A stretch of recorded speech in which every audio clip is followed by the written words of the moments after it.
ஓம் நமோ பகவதே வாசுதேவாய.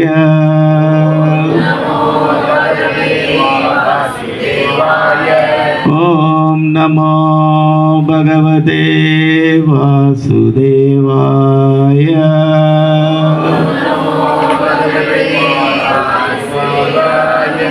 ஓம் நமோ பகவதே வாசுதேவாய.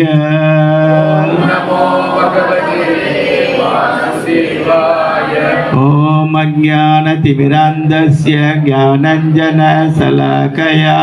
சக்ஷுருன்மிலிதம் येन தஸ்மை ஸ்ரீகுரவே நமः.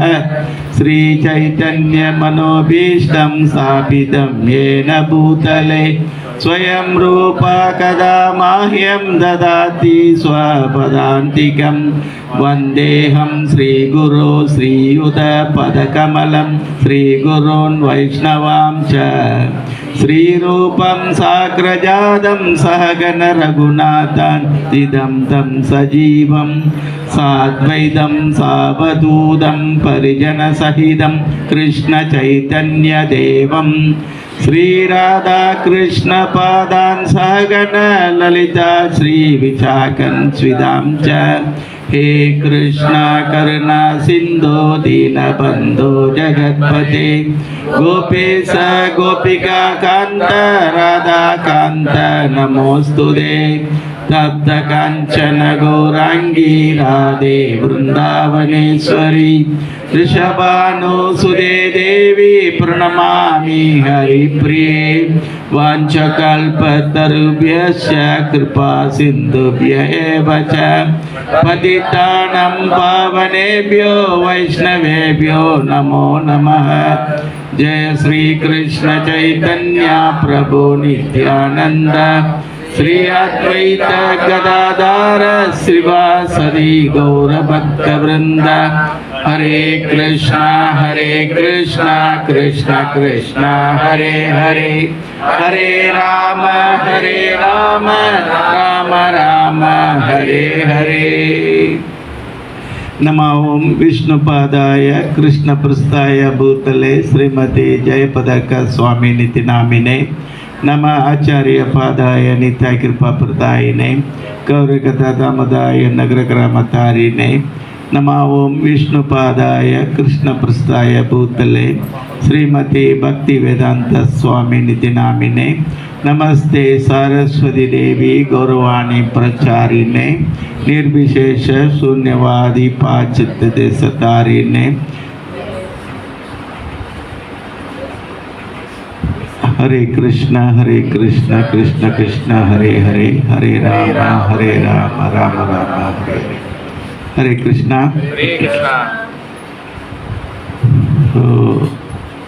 இன்றைக்கு இந்த கோபாலகிருஷ்ண சுவாமி நம் ஹாட்டில் உங்களை எல்லாம் சந்திக்கிறதுல மிக்க மகிழ்ச்சி. இப்போ பிரபு வந்து விக்கிரக வழிபாடு ராதா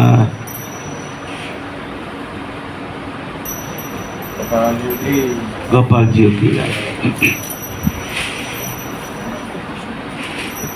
விக்கிரக வழிபாட்டின் முக்கியத்துவம் அதை பற்றி பேச சொல்லியிருக்காங்க. நல்ல டாபிக் தான், நம்மளுக்கு ரொம்ப தொடர்பான டாப்பிக்கு.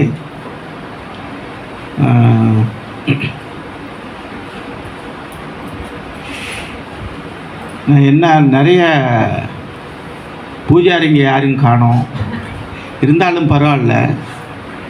ஏன்னா இஸ்கான் பொறுத்த வரையில் எல்லாருக்கும் எல்லாமே தெரியணும். ஏன்னா பிரபுபாதருக்கு வந்து தெரியாத விஷயம் இல்லை, அவர் செய்யாத காரியமும் அல்ல, எல்லாம் தெரிஞ்சிருக்கணும். ஏன்னா நம்ம கிருஷ்ண பக்தி கழகத்தை பொறுத்த வரையில் சும்மா சம்பிரதாயம் சடங்குக்காக செய்து கொண்டிருக்கின்ற இயக்கம் அல்ல இது. அனைத்தையும் புரிந்து செய்யக்கூடிய இயக்கம். நமக்கு நல்ல அண்டர்ஸ்டாண்டிங் இருக்கணும் ஒவ்வொரு விஷயத்துலேயும். இப்போது பகவத்கீதை எடுத்துக்கிட்டால் நம்மளுடைய டெக்ஸ்ட் வந்து Bhagavad Gita number 1, text number 1 is Bhagavad Gita. அது பகவத்கீதை நமக்கு சம்பந்தம். கிருஷ்ணர் யாரு, நம்ம யாரு, பகவான் யாரு, நமக்கு என்ன சம்பந்தம், இந்த ஜட இயற்கை என்பது என்ன, ஏன் நம்ம இந்த ஜட இயற்கைக்கு வந்தோம், வந்ததுனால நம்ம என்னென்ன காரியங்களை செய்கிறோம், இதெல்லாம் யார் கட்டுப்படுத்துறது, காலம், இதையெல்லாம் பேசி பகவத்கீதை நமக்கு சம்பந்தத்தை தெரிவிக்குது. கிருஷ்ணருடனான சம்பந்தத்தை, கிருஷ்ணருடனான சம்பந்தத்தை தெரிஞ்சுக்கிட்டு அவருக்கு நம்ம என்ன செய்யணும், அவரை நெருங்கிறதுக்கு இல்லையா. இப்போ சம்பந்தம், இப்போ எனக்கு ஒரு தாய் மாமன்னு தெரிஞ்சுக்கிறோன்னு வச்சுக்கங்களேன், ஒரு தாய் மாமன்னு தெரிஞ்சுக்கிறோம். அப்போ சம்பந்தத்தை தெரிஞ்சுக்கிட்டோன்னே என்ன செய்யணும், அந்த உறவை வலுப்படுத்தணும் இல்லையா. அப்புறம் என்ன உறவு, உறவை நல்லா வலுப்படுத்திக்கிட்டா தாய் மாமா என்ன செய்வார், சந்தோஷப்பட்டுவார். ரொம்ப சந்தோஷப்பட்டா என்ன செய்வார், பொண்ணை கூட கட்டி கொடுப்பாரு. இது பிரயோஜனம். இது உதாரணத்துக்கு சொல்கிறேன். அப்போது பகவத்கீதையில் 18 அத்தியாயங்கள் இருக்கு. முதல் 6 அத்தியாயம் சம்பந்தம்,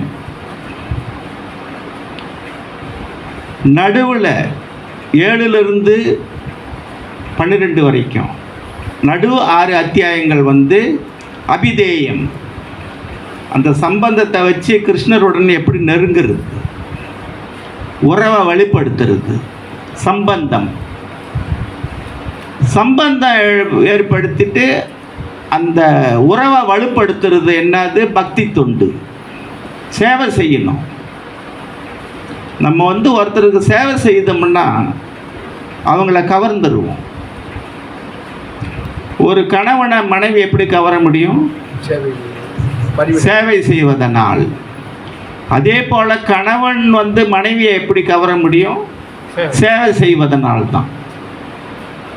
நிறைய பேர் நினைக்கிறாங்க மனைவி கணவனுக்கு சேவை செஞ்சால் போதும், கணவன் செய்ய தேவையில்லை. இது தவறான கொள்கை. எல்லாரும் சேவை செய்யணும். ஆனால் அல்டிமேட்லி உயர்ந்த சேவை என்னன்னா பகவான் ஸ்ரீகிருஷ்ணருக்கு செய்கின்ற சேவை. இது நமது சுய அடையாளம், கான்ஸ்டிடியூஷனல் பொசிஷன். பிறகு அவருக்கு பக்தி தொண்டு செய்யணும்னு 6 அத்தியாயத்தில் நம்ம பார்த்த பிறகு இறுதி 6 அத்தியாயம் 13லிருந்து 18 வரைக்கும் பிரயோஜனத்தை பேசும். அதனால் என்ன பிரயோஜனம், கிருஷ்ணருடைய சம்பந்தம் வச்சு அவருக்கு பக்தி தொண்டு செஞ்சுக்கிட்டு வந்தால் கடைசியில் என்ன பிரயோஜனம், என்ன பிரயோஜனம் நமக்கு கிடைக்கணும், கடைசி இலக்கு பகவானை போய் அடையணும், இது கிடைச்சிடும். சம்பந்தம், அபிதேயம், பிரயோஜனம் பகவத்கீதையில் தெளிவாக சொல்லப்பட்டிருக்கு.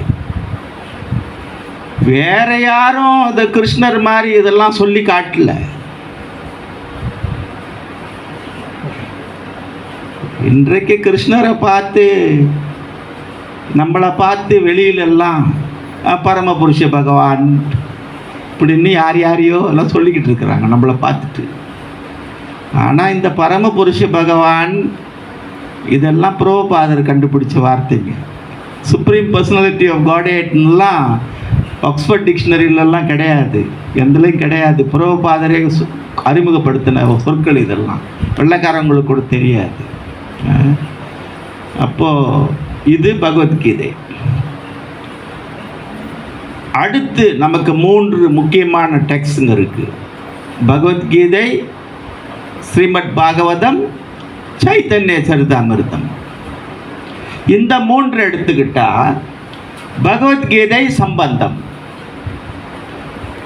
பகவத்கீதை நாம் யார், பகவான் யார், இந்த ஜட இயற்கை என்னது, எப்படி நம்ம நடவடிக்கை நடத்துகிறோம், அதை எப்படி காலம் கட்டுப்படுத்துது, இதெல்லாம் பகவத்கீதை 3 எடுத்துக்கிட்டால் பகவத்கீதை சம்பந்தம். அப்போது பகவானுக்கு தொண்டு செய்தால் பகவானை போய் அடையலாம் அப்படின்னு பகவத்கீதை முடிவாக சொல்லுது இல்லையா? பக்தி தொண்டு தான் உயர்ந்ததுன்னு. அதை உதாரணத்தோடு கதையாக உதாரணம் கொடுக்கணும்ல. கதை என்ன தானே எல்லாருக்கும் புரியும். உதாரணத்தோடு கதையாக எடுத்து சொல்கிறது ஸ்ரீமத் பாகவதம். 12 காண்டம், 18 பகுதி, 18,000 ஸ்லோகங்கள். பிறகு நல்லா படித்து இதெல்லாம் தெரிஞ்சுக்கிட்டு பக்தி தொண்டு எங்கே நம்மளை கொண்டு போகும் அப்படின்னு தெரிஞ்சுக்கிட்டு நல்லா புரிஞ்சுக்கிட்ட பிறகு நம்மளும் நல்லா பக்தி தொண்டு செய்து கடைசியில் அந்த பிரயோஜனம், பிரேமை, கிருஷ்ண பிரேமை. பிரேமைன்னா எப்படின்னு தெரியுங்களா? இந்த மாதிரி உட்காந்துக்கிட்டு இருக்கிறது இல்லை. பிரேமைன்னா அது மிக மிக உயர்ந்த அன்பு. பிரேமை இது பிரயோஜனம், நம்ம அடையக்கூடியது. இதை நமக்கு காட்டுறது இந்த பிரயோஜனத்தை சைத்தன்ய சரிதாமிர்தம்.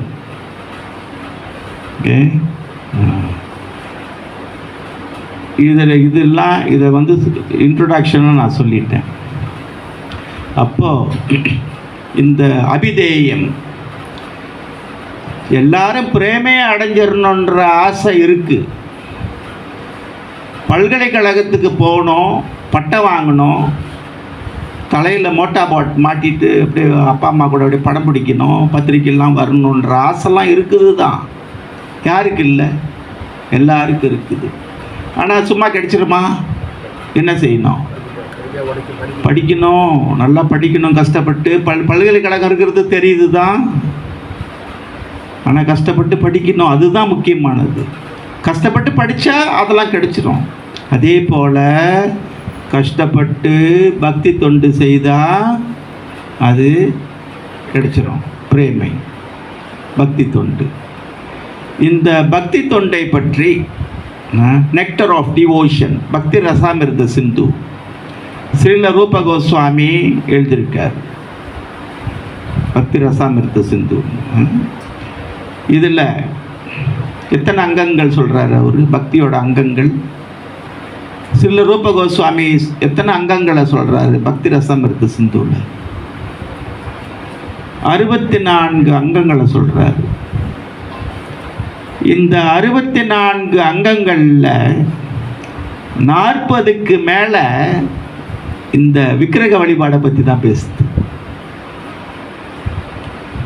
மற்ற 14 தான் 24, மற்ற 24 தான் மற்றதெல்லாம் பேசுது. 40க்கு மேலே இந்த விக்கிரக வழிபாடை பற்றி தான் பேசுது.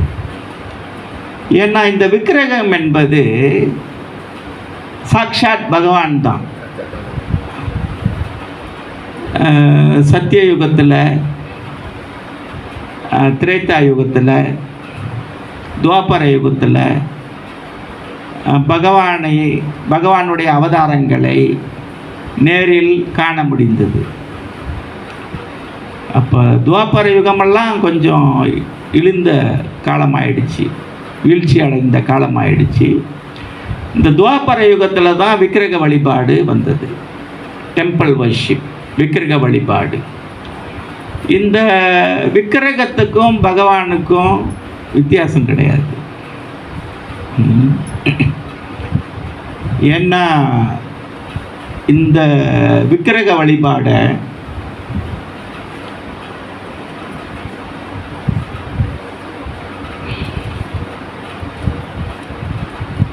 உண்மையிலே ஆதியில் இதை நம்முடைய விக்கிரக வழிபாடை பற்றி எதில் சொல்லப்பட்டிருக்குன்னா, நாரத பஞ்சராத்ரா என்ற சாஸ்திரத்தில் இந்த விக்கிரக வழிபாடு இருக்குது.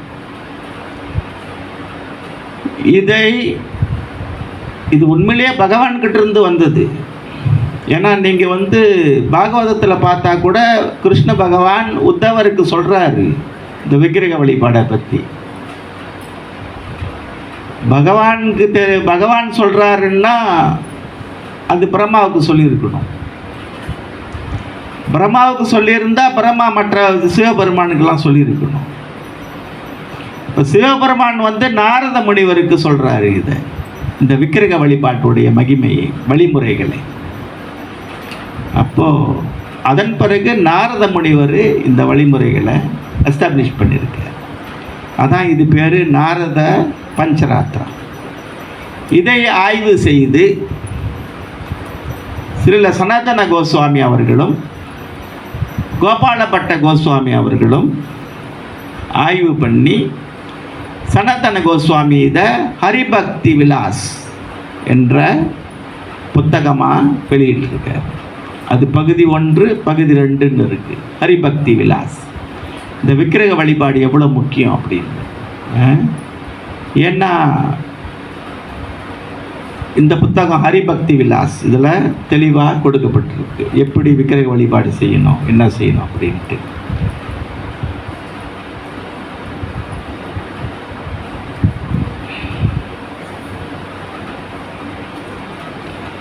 இந்த நாரத பஞ்சராத்திராவில் 5 விஷயங்கள் கொடுக்கப்பட்டிருக்கு. 1, பகவானை பற்றிய அறிவு. பரமபுருஷ பகவான் யார்?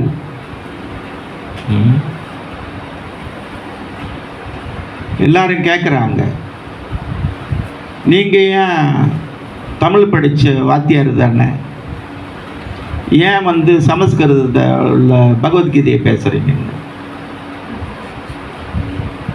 திருக்குறள் பேச வேண்டியது தானே. சரி, அவங்க வழிக்கே வருவோம். திருக்குறள் வந்து நம்ம படிக்கணும். ஏன்னா வேதத்துடைய சாரம் அது, டீட்டெயிலாக இல்லை, ஆனால் அது அர்த்தம் பொதிஞ்சிருக்கு. திருக்குறள் வந்து வேதத்துடைய சாரம். திருவள்ளுவர் புதுசாக ஒன்று எழுதலை, அவர் ஒரு முனிவர், வேதத்தை நல்லா படித்து சுருக்கமாக கொடுத்துருக்காரு எல்லாத்தையும். அப்போது திருக்குறள் வேதம் தானே, தமிழ் வேதம்னு தானே சொல்கிறோம். அப்போது தமிழ் வேதம்னா, வேதம்னா தர்மம், அர்த்தம், காமம், மோட்சம் 4 இருக்கு இல்லையா? அப்போ திருக்குறளில் எத்தனை இருக்கு? திருக்குறளில் எத்தனை பால் இருக்கு? இல்லை, முப்பால் நூல்னு கூட ஒரு பேர் இருக்குல்ல திருக்குறளுக்கு. திருக்குறள், தமிழ்மறை, முப்பாநூல், இப்படிலாம் பேர் இருக்கு அதுக்கு. தர்மம், அர்த்தம், காமம் தான் சொல்லுது திருக்குறள். மோட்சம் சொல்லுதா? சொல்லலை. ஆனால் சொல்லுது. எங்க? முதல் அதிகாரம் என்ன திருக்குறளில்? முதல் அதிகாரம் குறள், கடவுள் வாழ்த்து. அந்த கடவுள் வாழ்த்து தான் மோட்சம். அதை பற்றி ஒரு குறள் எடுத்தாக்கா ஒரு நாள்லாம் பேசலாம். அது வேதாந்தம். முதல் அதிகாரம் கடவுள் வாழ்த்து, வேதாந்தம். கடவுளை போய் அடையிறதை பற்றி பேசுது. வேதாந்தத்தில், வேதாந்தம்னா வேதத்துடைய முடிவு. வேதாந்தம் பிரித்து எழுதுனா எப்படி எழுதுவோம்? வேதம் கூட்டல் அந்தம். அந்தம்னா என்ன? முடிவு. ஆதின்னா ஆரம்பம், அந்தம்னா முடிவு. வேதாந்தம்னா வேதத்துடைய முடிவு, the conclusion of the Vedas. அப்போ வேதத்துடைய முடிவு என்ன சொல்லுதுன்னா, ஏன் அங்கே வந்து அவதிப்பட்டுக்கிட்டு இருக்கிறீங்க, மறுபடியும் என்கிட்ட வந்துருங்கன்னு சொல்கிறார் பகவான். அதான் வேதாந்தம். வேதத்துடைய முடிவு இதுதான். இந்த வம்புலாம் வேணாம், வந்துருங்கன்னு.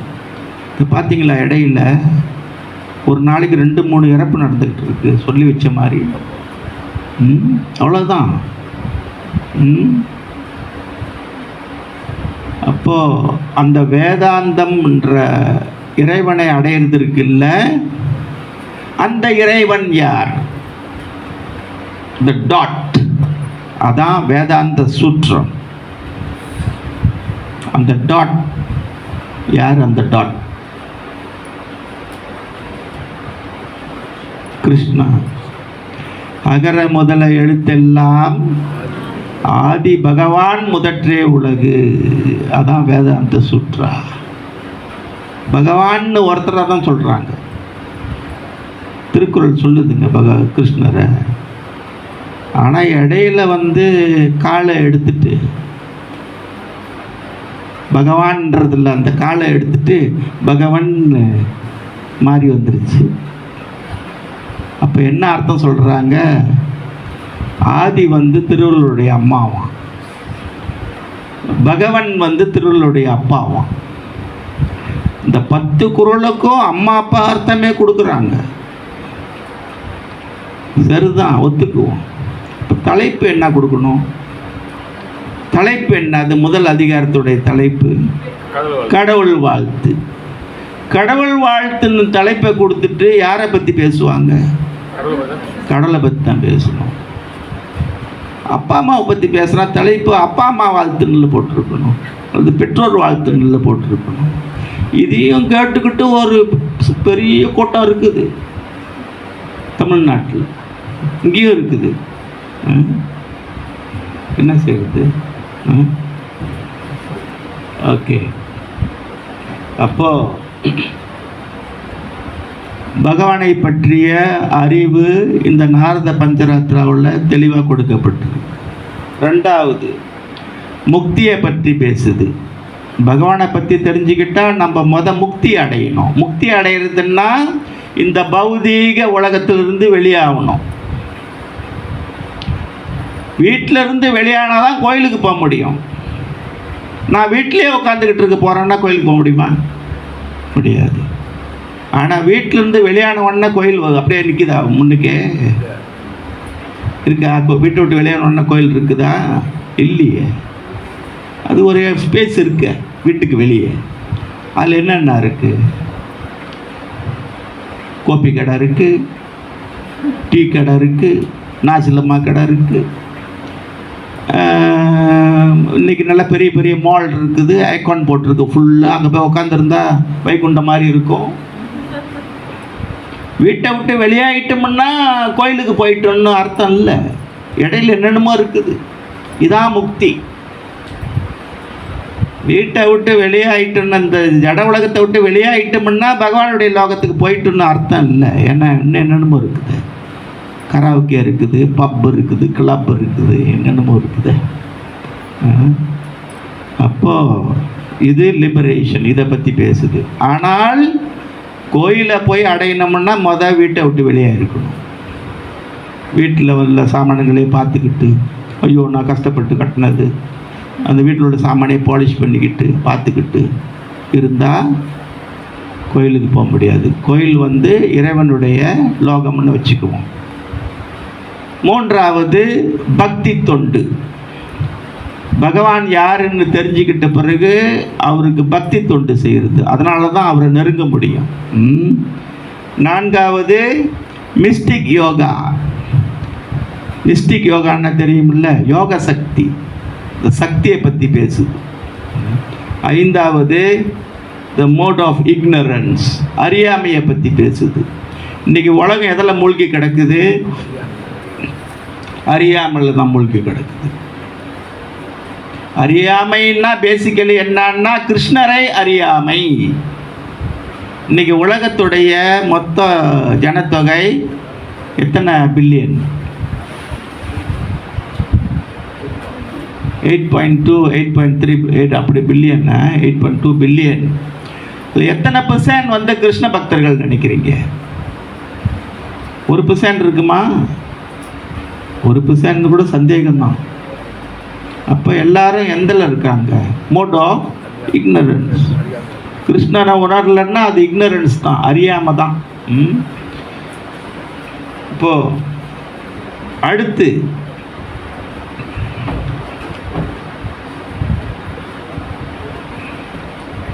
பக்தி தொண்டு என்றால் என்ன? எத்தனை மணிக்கு கிளாஸ் பிரபு? எத்தனை மணி வரைக்கும்? 9 ரொம்ப லேட்டு, சீக்கிரம் வச்சுக்கோம். பக்தி தொண்டு என்றால் என்ன? சைத்தன்ய சரிதாமிர்தாவில் பிரபுபாதர் வந்து இந்த விளக்கத்தை கொடுக்குறாரு. நாரத பஞ்சராத்தாவிலிருந்து சர்வோபாதி வினிர்முக்தம் தட் பரத்வேன நிர்மலம் ரிஷிகேன ரிஷிகேச சேவனம் பக்தி உச்சியதே. அப்படின்னா ஒருவர் வந்து பக்தி தொண்டு செய்யறதுக்கு, பக்தி தொண்டு எப்படி செய்ய முடியும்? ஒருத்தர் நமக்கு நிறைய வேலை இருக்குது, நம்ம பல காரணம் சொல்லலாம். எனக்கு பிள்ளை இருக்குது, கணவன் இருக்குது, அவங்களெல்லாம் பார்க்கணும். அதே போல் கணவன் வந்து எனக்கு மனைவி இருக்குது, பிள்ளைகள் இருக்குது, எனக்கு தொழில் இருக்குது, வியாபாரம் இருக்குது, இப்படி பல காரியம் இருக்குது, இதையெல்லாம் பார்க்கணும் அப்படின்னு ஒருத்தர் சொல்லலாம். ஆனால் நம்ம எப்படி பார்த்தாலும் நமக்கு எது இறுதியில் நமது கதி பலனளிக்கும் அப்படி என்று யோசனை பண்ணி நம்ம பக்தி தொண்டில் இறங்கணும். திடீர்னு எல்லாத்தையும் திறந்துட்டு பக்தி தொண்டில் இறங்க முடியாது, நம்ம அந்த பக்குவத்தில் இல்லை. ஆனால் we have to start from somewhere. ஆனால் இதுக்கு வந்து முந்தைய பிறவி தொடர்பு ரொம்ப இருக்குது, முந்தைய பிறவி தொடர்பு ரொம்ப இருக்குது. இல்லைன்னா நம்மளாம் அங்கே வந்து உட்காந்துருக்க மாட்டோம். உலகத்தில் எவ்வளோ எவ்வளோ இயக்கமெல்லாம் இருக்குது, அங்கெல்லாம் போயிருப்போம். அங்கெல்லாம் ரூல்ஸ் ரொம்ப கிடையாது.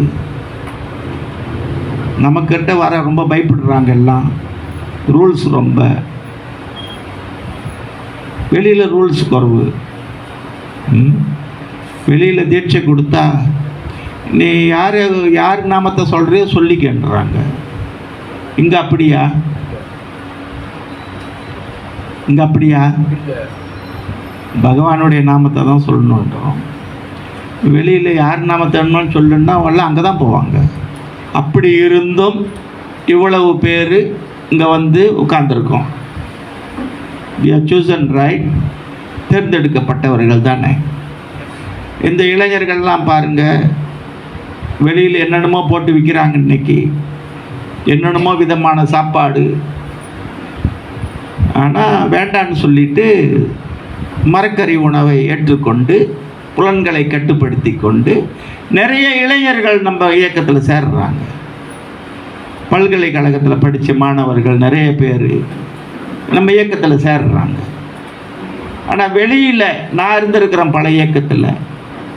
இன்றைக்கு சமயத்தில் என்ன கூப்பிடுறாங்க, போய் பார்த்தா அங்கே யாருமே காணோம்.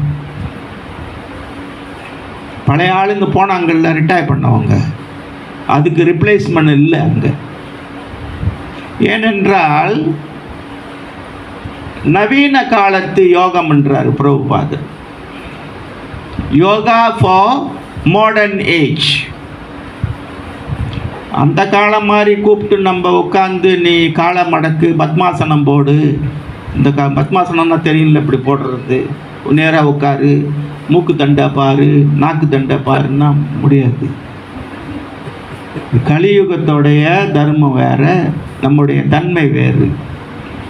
அப்போ இது நவீன காலத்து யோகம், யோகா ஃபார் மாடர்ன் ஏஜ்.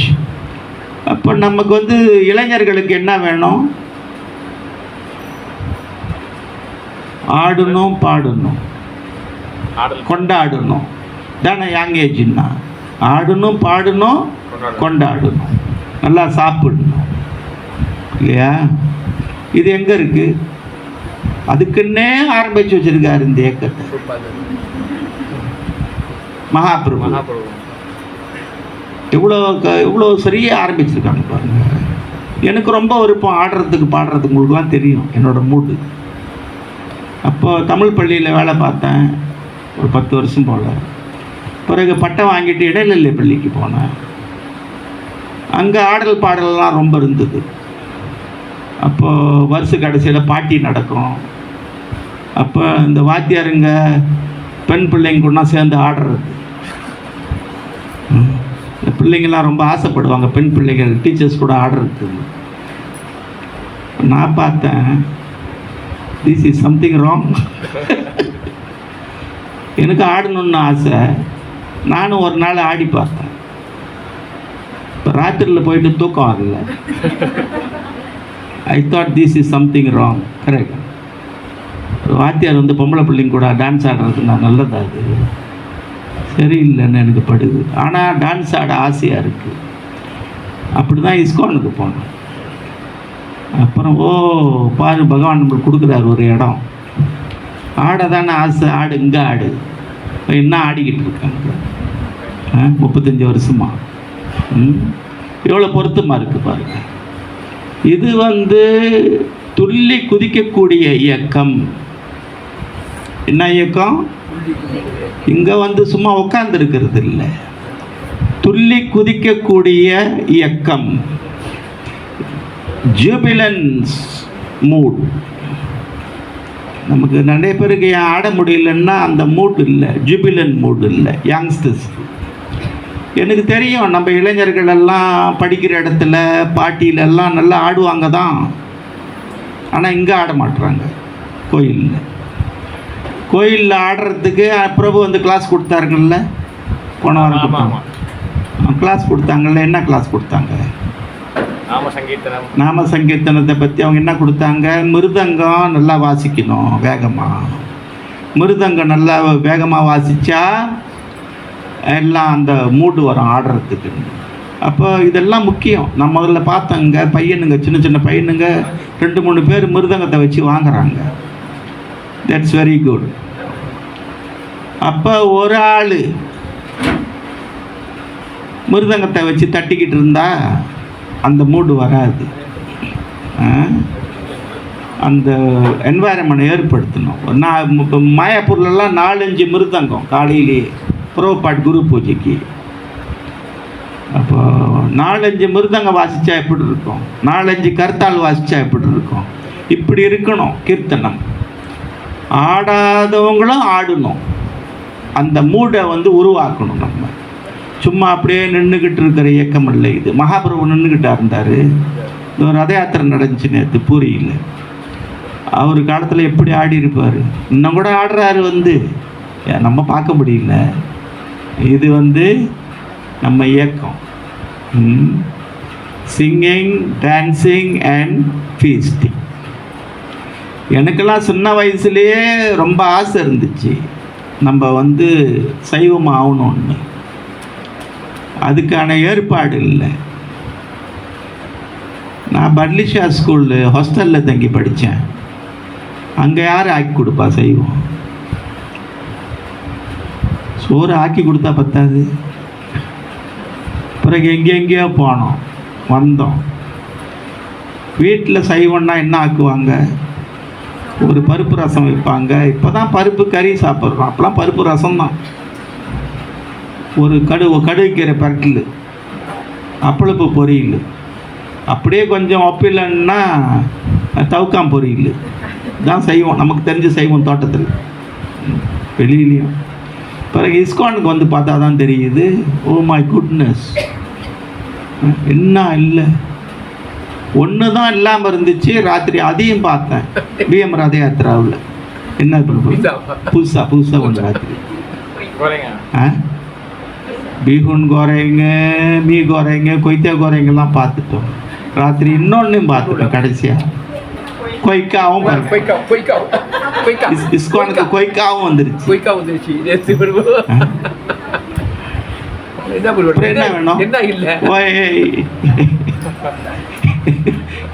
என்ன வளம் இல்லை இந்த திருநாட்டை சொன்ன மாதிரி, என்ன உணவு இல்லை இந்த இயக்கத்தில். This is yoga for modern age. What's your problem? பிரசாதம்னா எல்லாருமே விரும்பி சாப்பிட்றாங்க. மாமிசம் சாப்பிட்றவங்க கூட பிரசாதம்னா ஹரே கிருஷ்ணா சாப்பாடான்னு ரொம்ப விருப்பமாக சாப்பிட்றாங்க. இது ஒரு பூரணமான ஏற்பாடு இஸ்கான். இதான் நவீன காலத்து யோகம், யோகா ஃபார் மாடர்ன் ஏஜ். ரொம்ப சிறப்பாக பகவானாலேயே ஏற்படுத்தப்பட்டது இந்த இயக்கம். அப்போ விக்கிரக விக்கிரகத்துக்கு வருவோம். அப்போ சத்திய யுகத்தில் राधा गोपाल जी की जय, जगन्नाथ सुभद्रा की जय, श्री श्री गौनिताय की जय, नरसिंह भगवान की जय.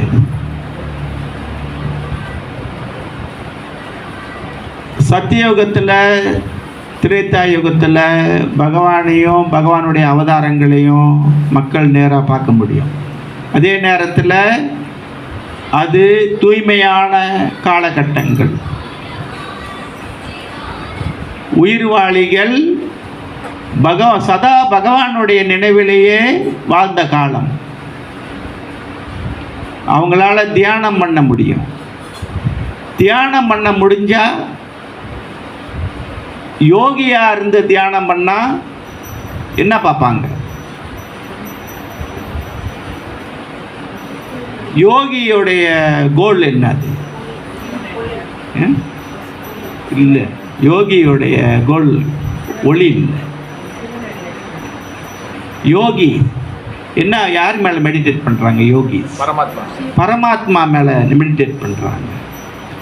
அப்போ அவங்க தியானம் பண்ணி பரமாத்மாவை பார்ப்பாங்க, பேசுவாங்க. ஞானி நீங்கள் சொன்ன மாதிரி பிரம்மஜோதியில் தியானம் பண்ணுவாங்க ஞானத்தை பெறுறதுக்கு. அந்த காலத்தில் யோகிகள் ஞானிகள் எல்லாம் அவங்க ஒன்றும் இல்லாமலே அவங்களுடைய மனதை வச்சு உள்ளூரவே இதெல்லாம் காண முடிஞ்சது, பகவானை பார்க்க முடிஞ்சது. பிறகு காலம் மாற மாற, குறிப்பாக துவாபர யுகம் வந்த பிறகு மனிதனுடைய தன்மைகள் 50% வந்துருச்சு. only 50% of the quality, spiritual qualities. அப்போது பகவான் விக்கிரகமாக அவதரிக்க ஆரம்பித்தார். பகவான் விக்கிரகமாக நிறைய இடத்துல பகவான் விக்கிரகமாக இருந்து தானே கண்டு எடுத்திருக்காங்க. கோபால் விருந்தாவனில்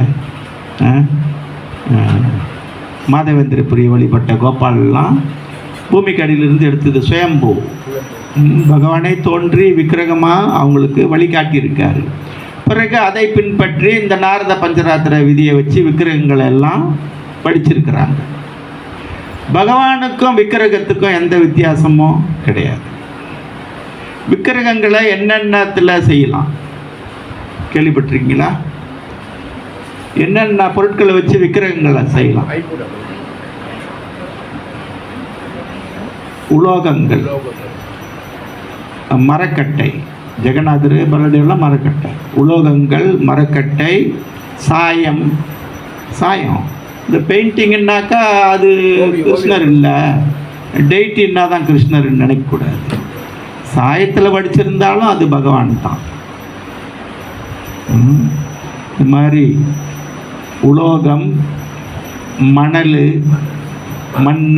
மணல், மண்ணுக்குள்ளே இது, அப்புறம் மரக்கட்டை, சாயம், இந்த மணிகள், நவரத்தனம், ஜுவல், சாலிகிராம், இதெல்லாம் வச்சு விக்கிரகம் செய்ய முடியும். இப்போ உதாரணத்துக்கு எத்தனை பேர் திருவனந்தபுரம் கேரளா பத்மநாப சுவாமியை பார்த்துருக்கீங்க? கேரளாவில் பத்மநாப சுவாமி ஆனந்த சயனம் கொண்டிருக்காரு. போனது இல்லையா? இப்போ போனதில்லை, பார்த்து வாங்க பிரபு. அப்படி படுத்துருப்பாரு பாருங்க, 22 ஃபீட்டு. அப்படி ஒரு கையை அப்படி தொங்க போட்டு படுத்துருப்பாரு பாருங்க. அப்போ தான் நான் நினச்சிக்கிட்டேன், கடவுள் எப்படி தூங்குறாரு பாரு. நம்ம எப்படி தூங்குறோம், கடவுள் எப்படி தூங்குறாரு பாரு. அந்த கை அப்படி கீழே தொங்கும் பிரபு. 3 கதவு, ஒரு கதவுல அவருடைய தலை பாகத்தையும் அவருடைய அந்த கை தொங்குறத பார்க்கலாம். மேலே முகம் மேலே இருக்கும், கை அப்படி தொங்கிக்கிட்டு இருக்கும். இது யாரும் மனிதன் தூங்க முடியாது இப்படி, இந்த மாதிரி ஸ்டைல் இல்லை. பிறகு நடு கதவுல வயிறு பார்க்கலாம். பத்மநாப சுவாமி என்னொன்னே அந்த அவரோட வயிற்றில் நாபியில் தாமரை பூத்து பிரம்மா தோன்றியிருப்பார், அந்த பத்மநாப சுவாமி. பிறகு இன்னொரு கடைசி கதவு பாதத்தை பார்க்கலாம். விளக்கெல்லாம் கிடையாது, உள்ள இருட்டு தான். அந்த சின்ன விளக்கு ஏற்றி வச்சுப்போம், அதெல்லாம் பார்க்கணும். அது 18,000 சாலிகிராம கற்களால் உருவாக்கப்பட்டது பத்மநாப சுவாமி.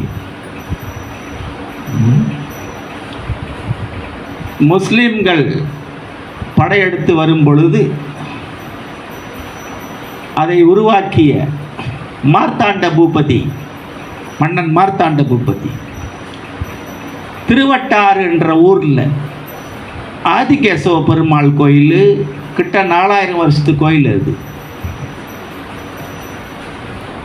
அங்கே ஆதிகேசவ பெருமாள் இதே மாதிரி படுத்திருப்பார், 16 ஃபீட்டு. ஆதிகேசவ பெருமாள்னா ஆதி ரூபம், அப்போ பிரம்மாலாம் தோன்றல. இந்த பகுதியெல்லாம் ஆண்டவர் மார்த்தாண்ட பூபதி, திருவனந்தபுரம் வரைக்கும்.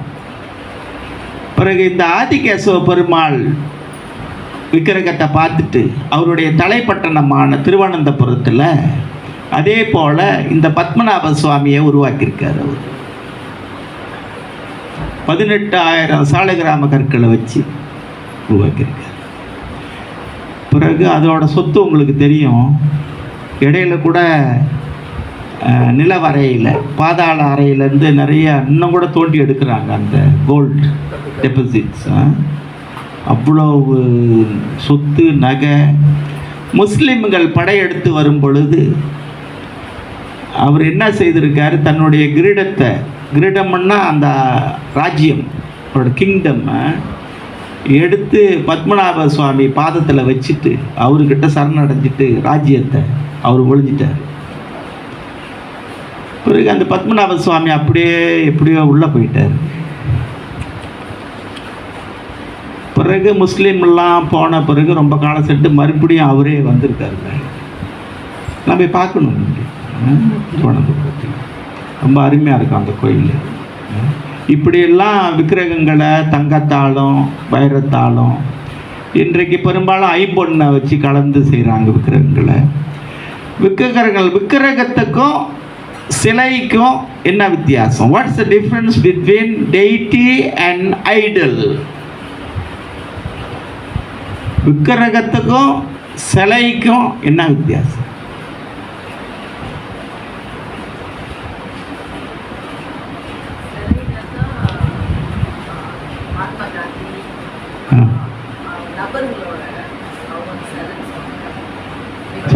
சொல்லுங்க.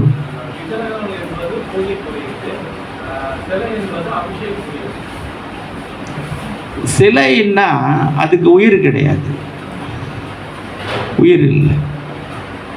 உயிர் இல்லைன்னா அதால் அசைய முடியாது, பேச முடியாது, பார்க்க முடியாது.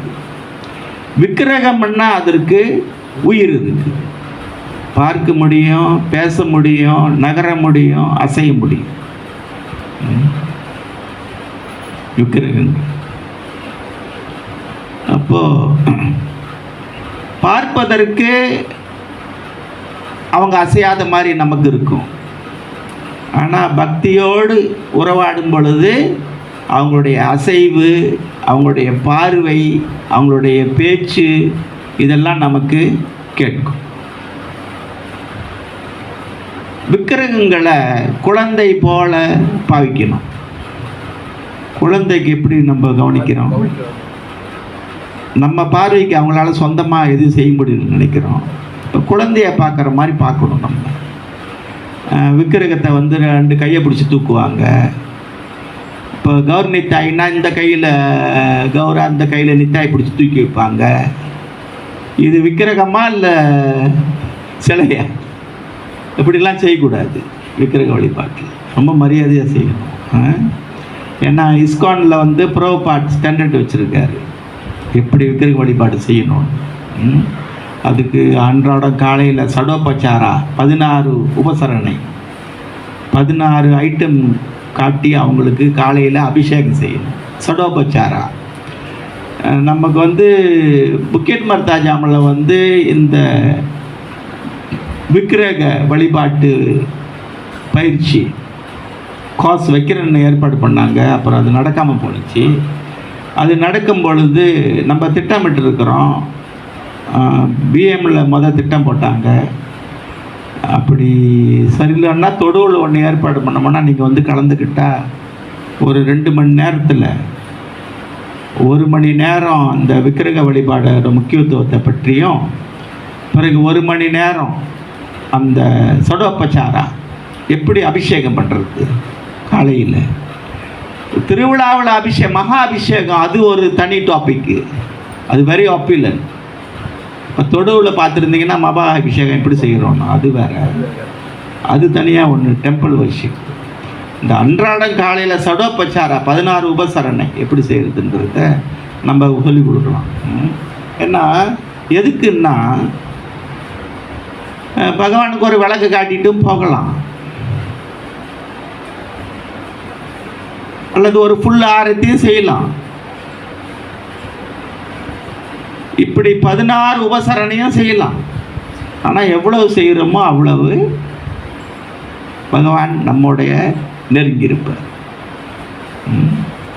இதுக்கு நிறைய நுணுக்கங்கள் இருக்குது, நமக்கெல்லாம் சொல்லி கொடுத்தாங்க. ஏன்னா இந்த விக்கிரக வழிபாடு கோர்ஸ் வந்து ஒரு சிம்பிளான கோர்ஸ் இல்லை, வெரி டஃப். ஏன்னா அது போய் விடிஞ்சு உடனே 10 மணிக்கு போயிட்டு உட்காந்து அப்படி படிக்கிறது இல்லை. நம்ம யூனிவர்சிட்டி மாதிரி ஒரு பேக்கை மாட்டிக்கிட்டு போய் ஜீன்ஸ் போட்டுக்கிட்டு 4:30 மணிக்கு மங்களாரத்தி கண்டிப்பாக கலந்துக்கணும். காலையில் சாதனா இருக்கணும், மங்களாரத்தி கண்டிப்பாக கலந்துக்கணும். புரோபாட் குரு பூஜைக்கு முன்ன அந்த 7 மணிக்கு தரிசனம், இங்கெல்லாம் 7:30 மணி இல்லையா, 7 மணிக்கெல்லாம் தரிசனம். அதுக்குள்ளே உங்களுடைய 16 மாலையை முடிச்சிடணும் ஜெபம் பண்ணி. பிறகு அந்த தரிசனங்கள்லாம் முடிஞ்சு 7:30 மணிக்கு புரோபாதா குரு பூஜை கண்டிப்பாக கலந்துக்கணும், அட்டெண்டன்ஸ் எடுப்பாங்க. பிறகு 8லிருந்து 9 வரைக்கும் ஸ்ரீமத் பாகவத வகுப்பு கண்டிப்பாக கலந்துக்கணும். அது கலந்துட்டு விறுவிறுன்னு வீட்டுக்கு போய் பசியாடுறோமோ இல்லையோ மறுபடியும் சரியாக 10 மணிக்குள்ளே மாயப்பூர் அகாடமிக்கு வந்துடணும். அதோட 2 மணி வரைக்கும் கிளாஸு. 2 மணிக்கு சாப்பிட்டுட்டு வீட்டுக்கு போயிட்டு 4 மணிக்கு மறுபடியும் போகணும். அதோட 6 மணி வரைக்கும் கிளாஸு. ப்ராக்டிக்கல்லாம் இருந்தால் 8 மணி, ராத்திரி 8 மணி ஆகிடும், 8:30 ஆகிடும். படிக்கிறதெல்லாம் சுலபந்தான், அந்த ப்ராக்டிக்கல்லாம் ரொம்ப டஃப். அப்போ இந்த விக்கிரக வழிபாடு ஒரு சாதாரண விஷயம் இல்லை, இட்ஸ் வெரி டஃப். அப்போ விக்கிரகங்கள் வந்து பேசுமா, பார்க்குமா, நம்மோடு உறவாடுமா, இதெல்லாம் வந்து நிறையா சான்றுகள் இருக்குது. புரோபாதா நிறைய உதாரணங்கள் புரோபாதா காலத்திலே நம்ம பார்த்துருக்குறோம். உதாரணம் கொடுக்குறாரு நம்ம சனாதன கோஸ்வாமி. மதன் மோகன் டேட்டி வச்சுருந்தார், ராதா மதன் மோகன். அவருக்கு வந்து பெரிய பெரிய கோயிலெலாம் கிடையாது, தொடு மாதிரி ராதா கோபால்ஜியோ நாமாத்தா மாதிரி பெரிய பெரிய இடமெல்லாம் கிடையாது. சனாதன கோஸ்வாமி மருத்தடியில் இருந்தார். ராதா மதன் மோகன் டேட்டி வச்சுருந்தார். எங்கே வச்சுருந்தார்? மரத்த மேலே. எங்கே? மரத்து மேலே. ஏன்? ராத்திரி தூங்கும்போது அதையும் திருட்டு போயிடுவாங்கல்ல, மரத்த மேலே தொங்க போட்டிருந்தாராம் டெய்ட்டியை. என்ன டெய்ட்டுக்கு என்ன சமைச்சு கொடுப்பாரு டெய்லி? சப்பாத்தி, உப்பு இல்லாமல் சப்பாத்தி சாப்பிட்டு ஒரு நாள் மதன் மோகன் கேட்டாராம், ஏய் சனாதன், இந்த மாதிரி உப்பு இல்லாத சப்பாத்தியை கொடுக்குறிய, என்னோட கொஞ்சம் உப்பு போட்டு கொடுத்தாங்க. புரோபாட் சொல்லும்போது நம்ம நல்லா இருக்கும் கேட்கறதுக்கு.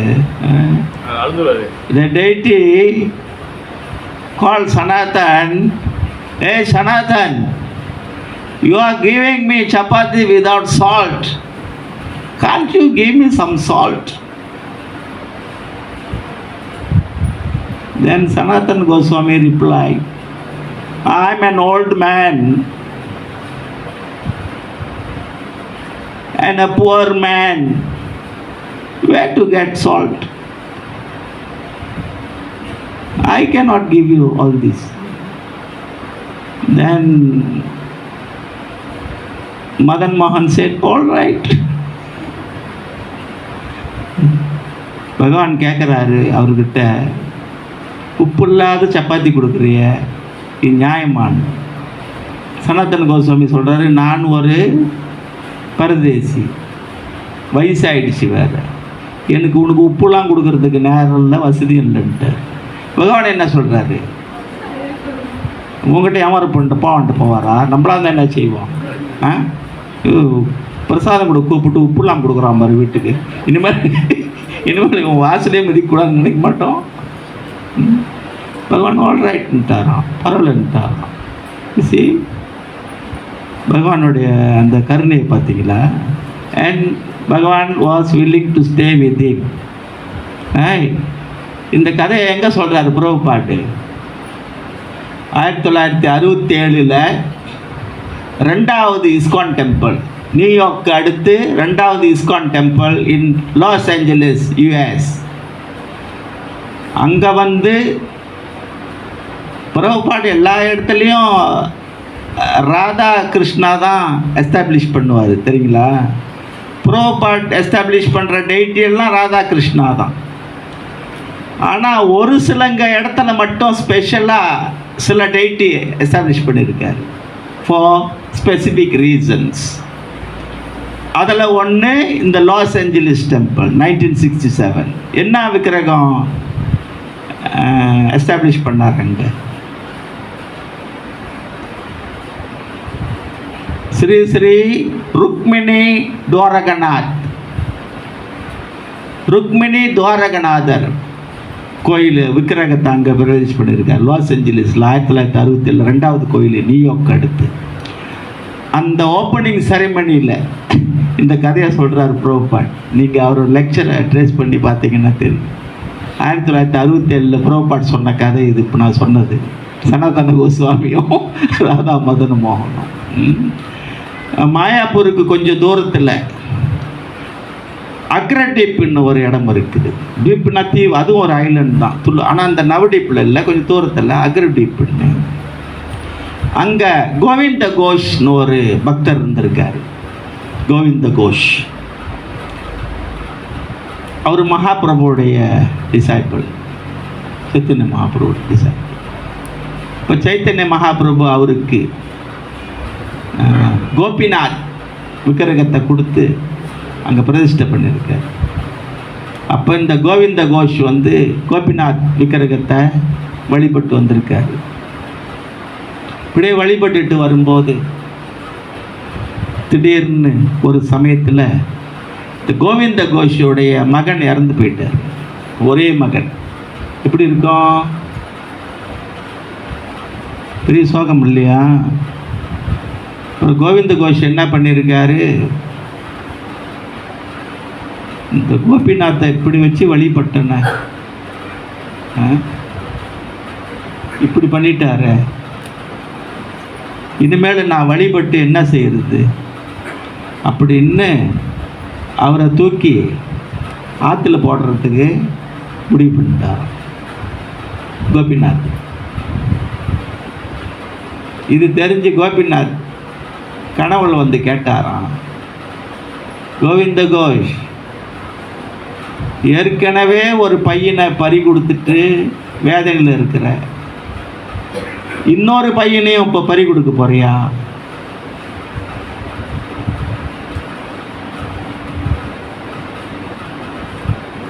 அப்போ கோவிந்த கோஷ் கேட்டாராம், எனக்கு ஒரு பையன் தானே, இன்னொரு பையன் யாரு? இவ்வளோ நாள் கட்டி காத்திய, நான் உன்னோட பையன் இல்லையா?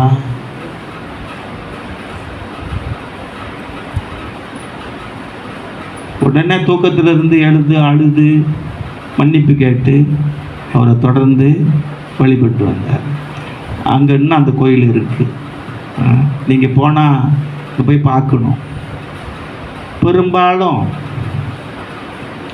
நம்ம மாயாப்பூருக்கெல்லாம் போனோம்னா ஒரு 3-4 நாள் எடுத்துகிட்டு போவோம், அல்லது பரிக்கிராம் போனோம்னா ஒரு 10 நாள் எடுத்துகிட்டு போவோம்.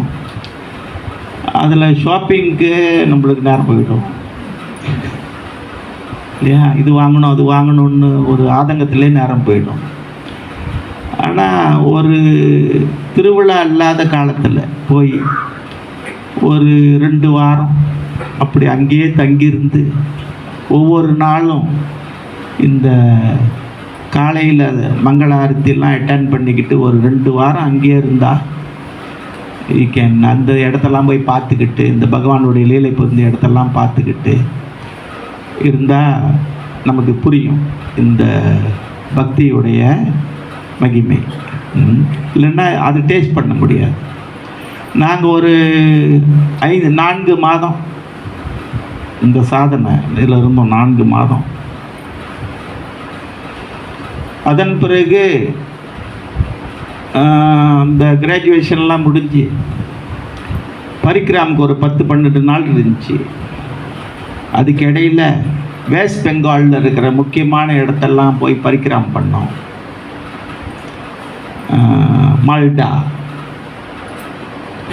மால்டா வந்து வெஸ்ட் பெங்காலில் 2வது பெரிய ஊர்னு நினைக்கிறேன், கல்கத்தாவுக்கு அடுத்து.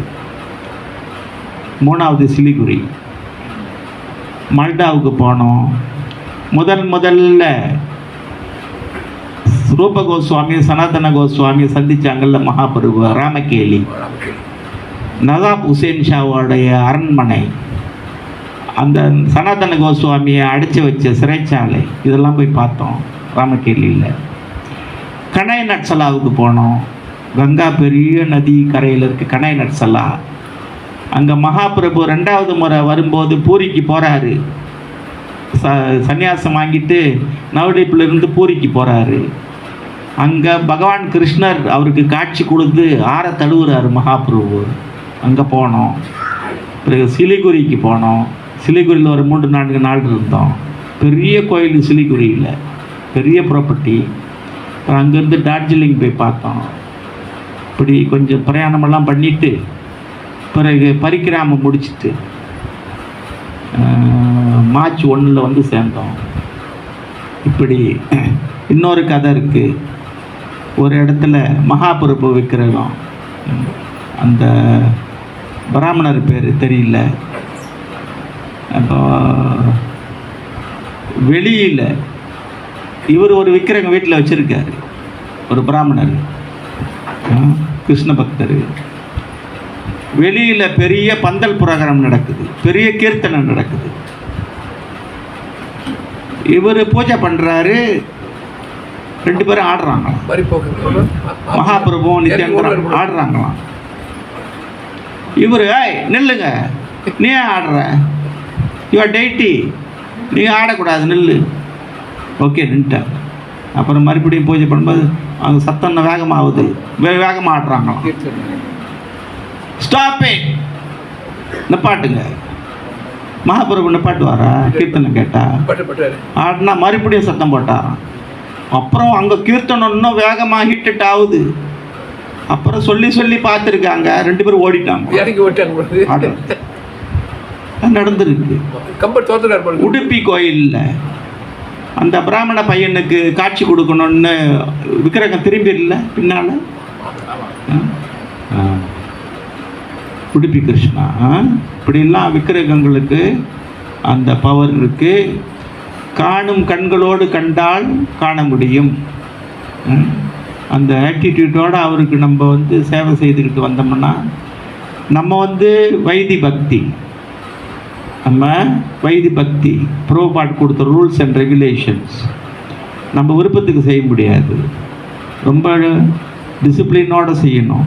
நம்ம டெய்டி வர்ஷிப்லாம் பாருங்கள், ரொம்ப ஸ்ட்ரிக்டாக செய்யணும். Punctuality and cleanliness is the essence. நேரத்தோடு செய்யணும். இப்போ கூட நம்ம கோயிலில் ஒரு சின்ன பிரச்சனை வந்துச்சு, போகா லேட்டாக வருது ஆஃபரிங் பண்ணுறதுக்குன்னு. அப்போ பூஜாரிங்களுக்கும் உங்களுக்கும் கூக்குக்கும் கொஞ்சம் மன வருத்தம். நான் சொன்னேன், வாட் எவர் இட் இஸ், பகவானுக்கு ஆஃபரிங் லேட்டாக வைக்க முடியாது. not 1 minute late, not 1 minute before. This is the rules of deity worship in ISKCON. Okay. இதை நம்ம ஃபாலோ பண்ணோம்னா பகவானை நம்ம பார்க்க முடியும், அவரோட உறவாட முடியும். ஹரே கிருஷ்ணா. எதுவும் கேள்விகள், கருத்துகள்?